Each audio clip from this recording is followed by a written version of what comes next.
Hello, good morning. My name is Cullen Darris, and today I'm going to talk to you about why Americans should have affordable health care. Healthcare in America has been a hot topic for debate for many years. But why is there a debate when it comes to the value of a human life? Healthcare should be affordable, not bankrupting. For many years, the private sector has had strict hold over the healthcare market in America, and all the while it has gotten more expensive and does even less.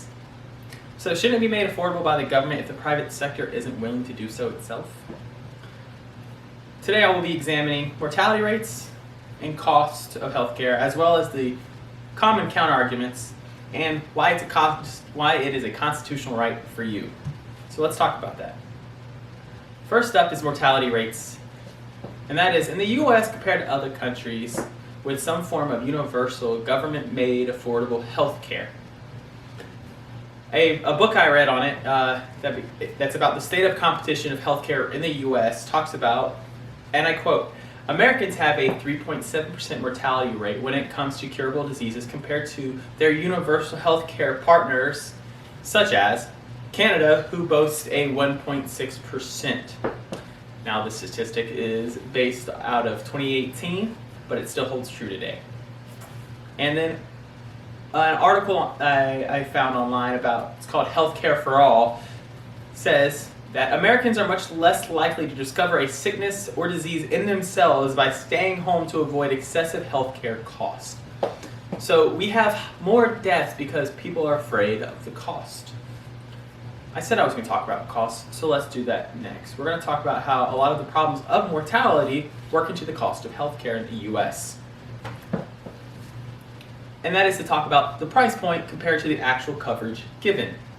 Average costs in the U.S.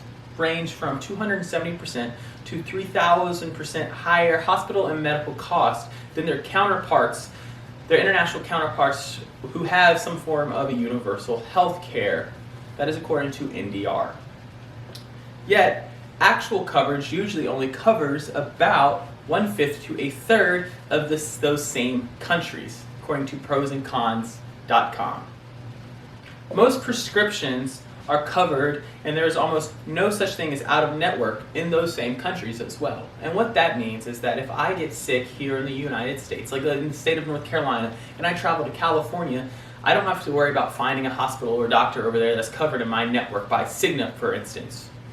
I can instead walk into almost any clinic anywhere as long as they are not doing recessive surgeries or opted-in surgeries. I can walk in and get treatment, and it's not going to cost me a whole bunch of extra fees for out-of-pocket.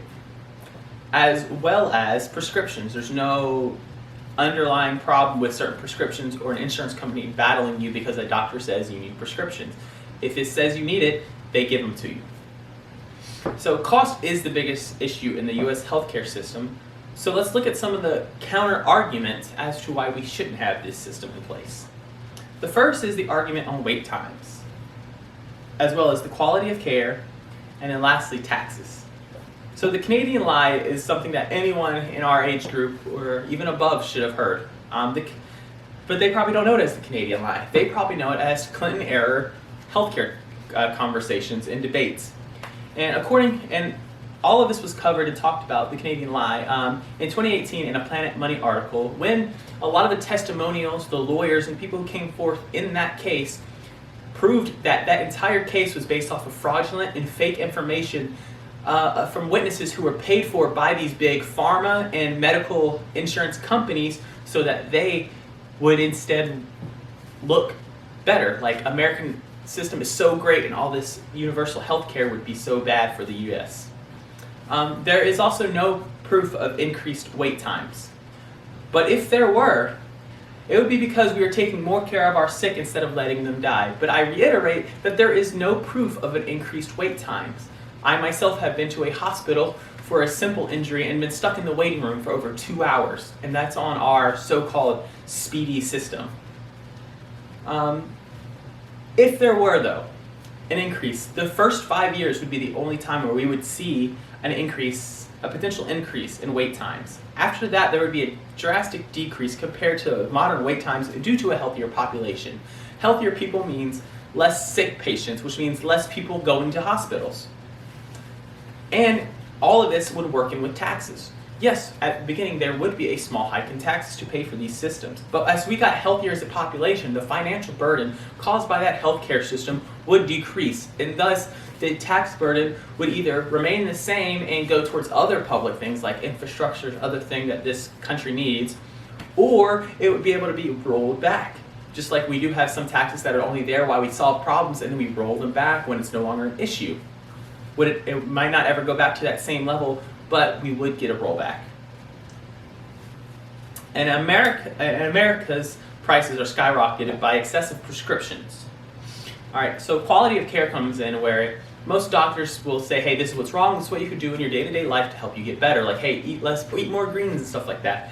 In America, however, we have a tendency to overprescribe. According to several articles, as I took an average of several of them, I said America's prescribed on average 18 heavy medications a year. By heavy medication, that usually means narcotics or something of a fluid point that just is very extra on your body, compared to their Canadian counterpart where the average is 4 to 5. So what we're seeing here is that the counter arguments are weak, and not to mention the actual wording in the Constitution should protect us. I know many of you may or may not remember, the actual lines from the Constitution, but one that everyone should always remember is that as Americans, we have the right to life, liberty, and the pursuit of happiness. Now, I don't know about you, but it's hard to live my life and have my right to life when I'm sick all the time. It's kind of hard to pursue my happiness if I'm sick all the time or afraid of cost just to get better. And it's kind of hard to be free and have my liberties when I'm too sick or injured to go out and do those things. So why should that not be protected for me? Why should I not be provided for something so that I could have the quality of life, my liberties, and be able to pursue my own happiness? The biggest movement against this, against universal health care, is conservatives who love quoting the Second Amendment, which states the right to bear arms. But what they're leaving out is the fact that there's more to that amendment, but also, why should we focus on this part of the Constitution, but not something that's directly quoted in the Constitution? Amendments, okay, but not the Constitution. I believe in life, liberty, and pursuit of happiness. I also believe in a right to bear arms.